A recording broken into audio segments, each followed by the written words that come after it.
What's good, everybody? It's Glide. So I'm assuming if you clicked on this part of the video, you probably have already seen the first part, but if you haven't seen the first part, I'll leave a link in the description down below as well as a card in the top right. Trust me, if you're a real Dragon Ball fan, you're going to want to listen to that first part of the interview, and even if you're not a huge Dragon Ball fan, it's still a really good listen.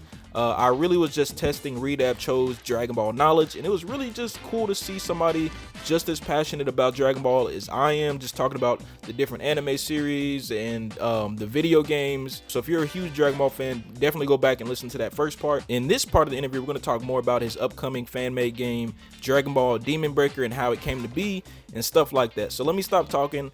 Here's the second part of the interview. But yeah, now that we got that out of the way, your top three, I am going to now lay down the real questions, what the people have come to see. These are the serious questions. I want to know more about your game. So, first question: when and how did you come up with the idea for this game? Wow. So this started back in 2017. Oh, wow. And, Okay. I was in the middle of class at one point.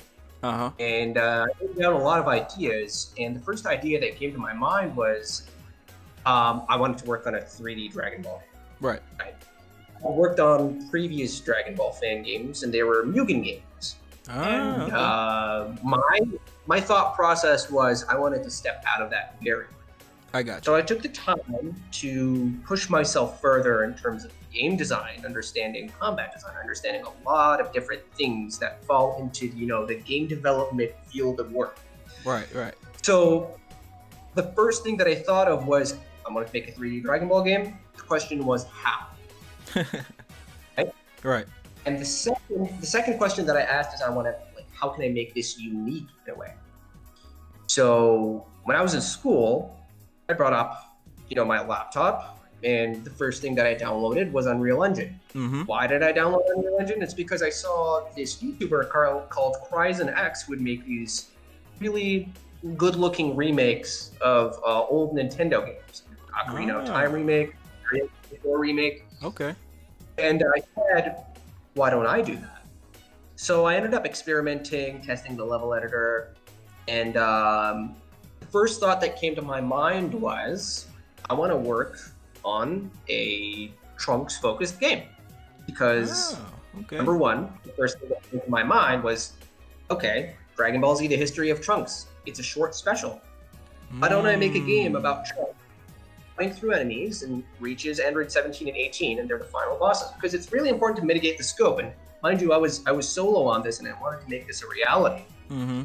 So the first piece of inspiration that came, Dragon Ball Z Sagas. So Okay. Yep.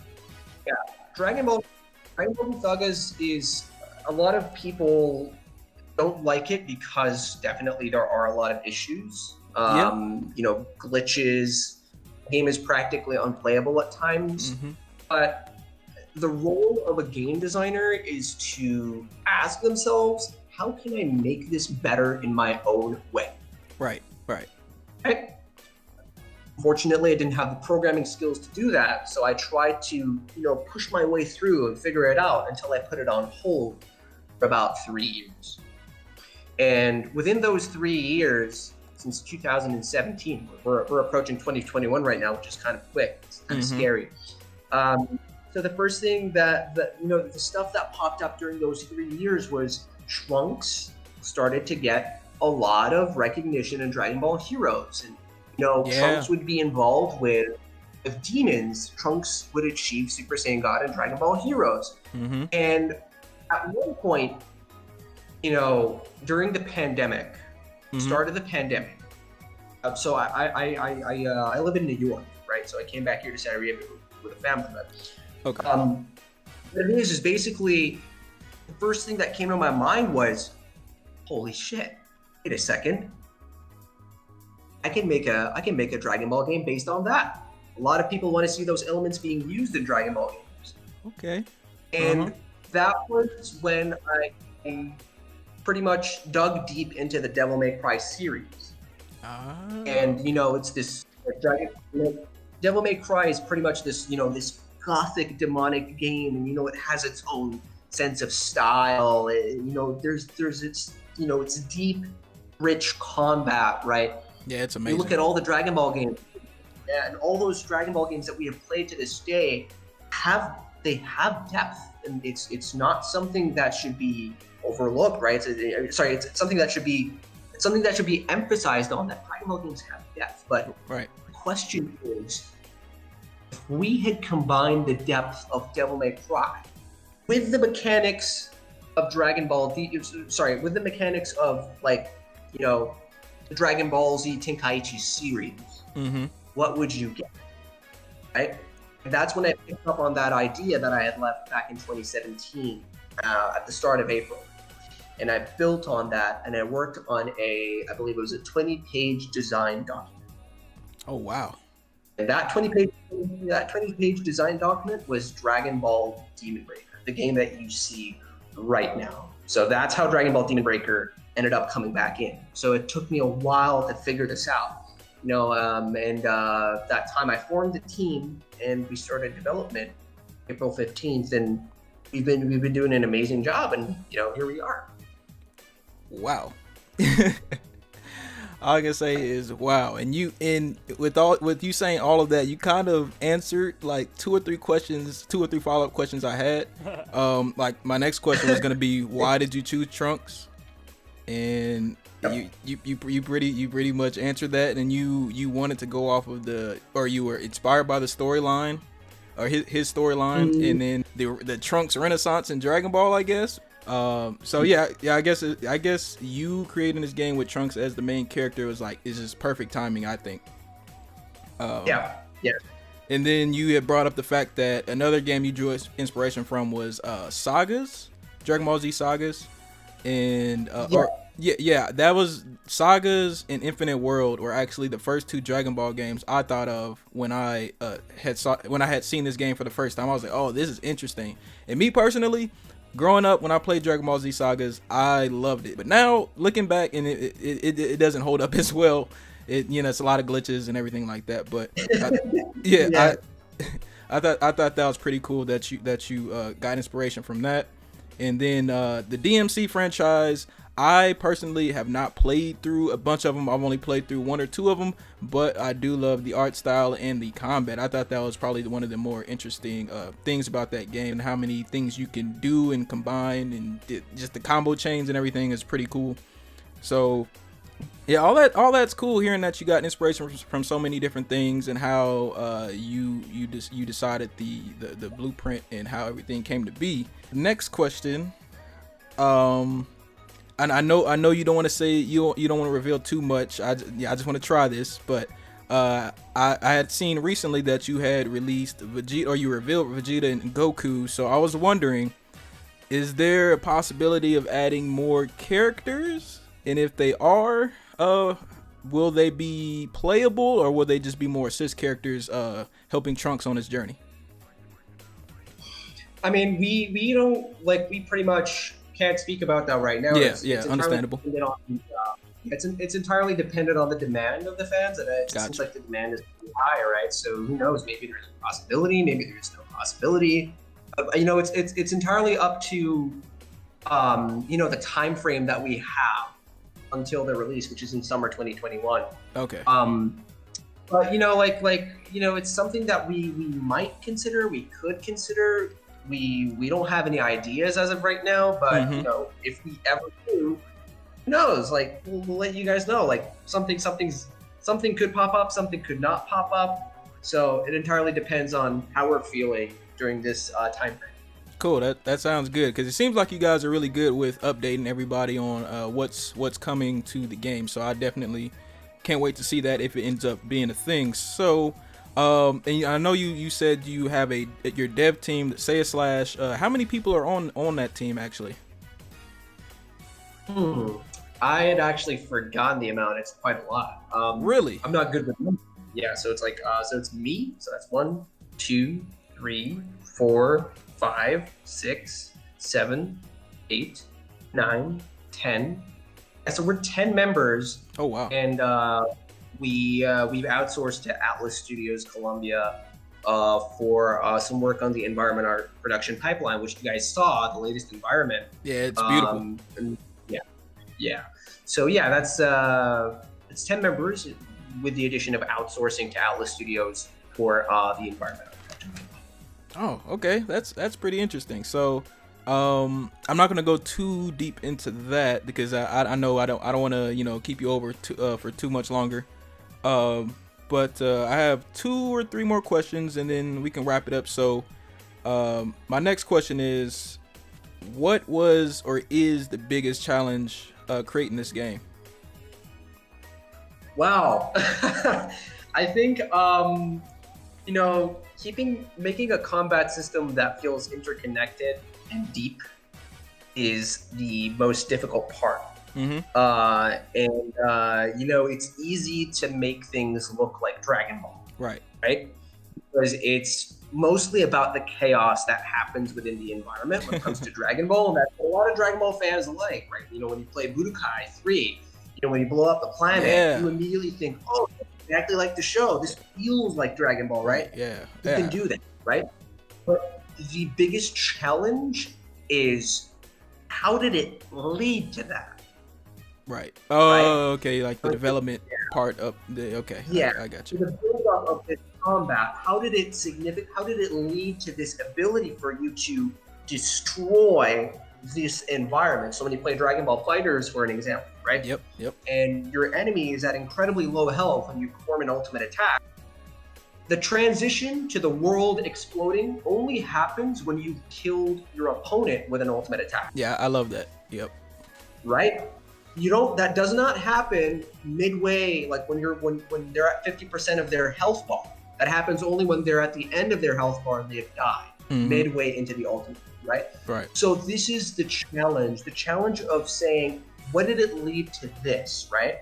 So that's what we did with Breaker Slam. That ability where Trunks shoots enemies into boulders. We want to make that a part of the combat system in a sense where it leads to something, right? Gotcha. And you're not just doing it just to do it, basically.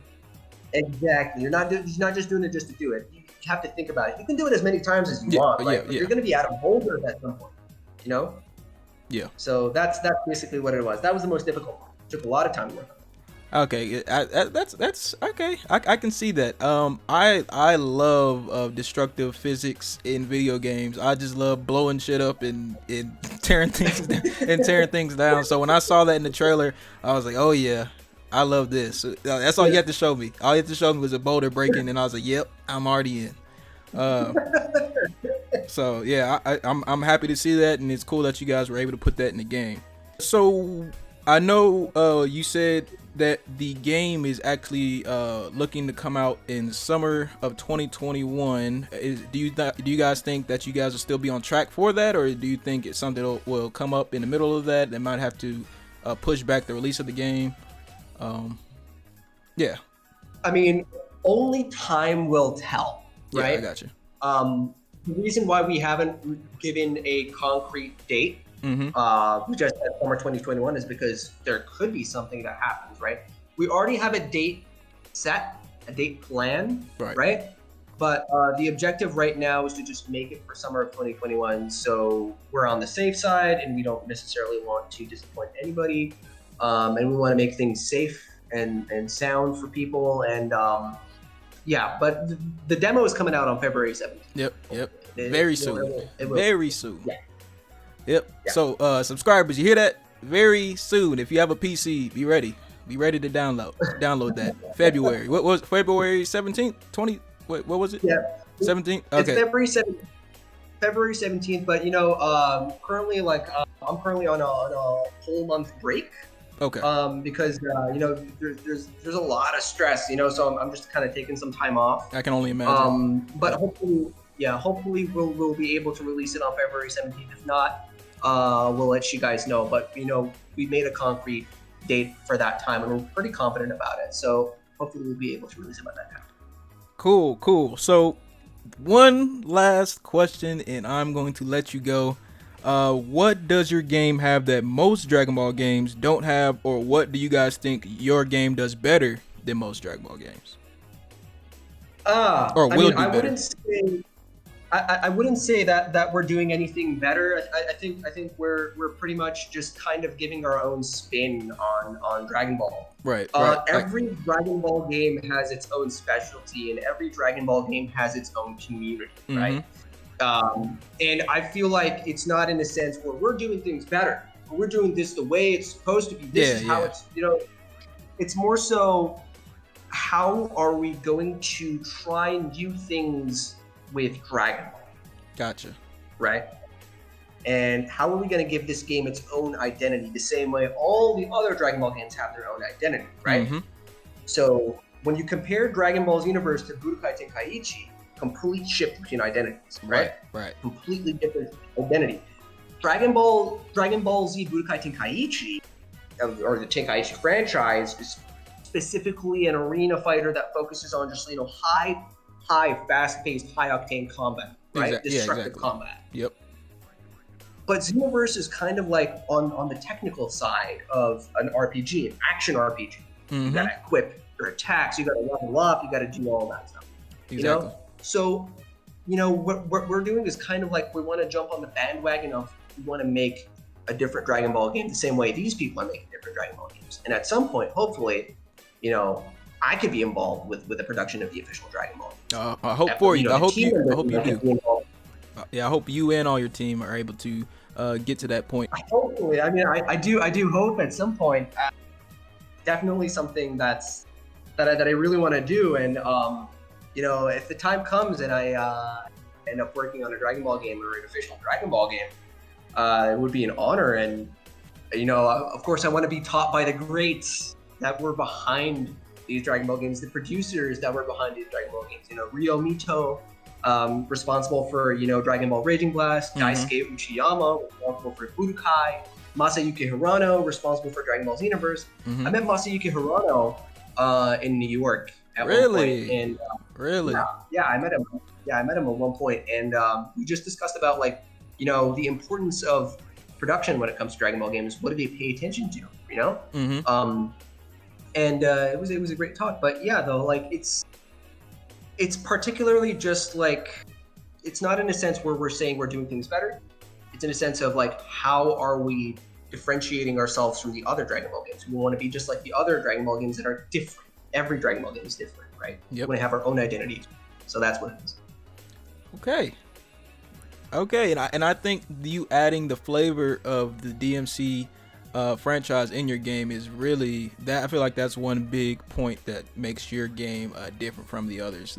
Because a lot of other Dragon Ball games haven't had that sort of combat in their games before. But yeah, man, this has been a really, really good interview. A lot better than I originally thought I was gonna go, because I've never done anything like this before, actually, interviewing somebody. But I hope it was good for you, because I thought it was pretty good. I had so much fun. Thank you so much for having me. Oh yeah, no problem, dude. Definitely. I'm pretty sure I follow you guys on Twitter, so I'll definitely keep updated. I know I'm subscribed to you guys, watch their videos and stuff like that. But yeah, I can't wait for more information on this game. Can't wait for it to come out. February 17th, people. February 17th, and then the full game summer 2021, as long as everything goes as planned.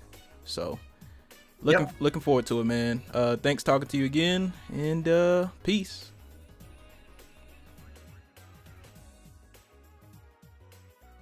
All right. Well, cool.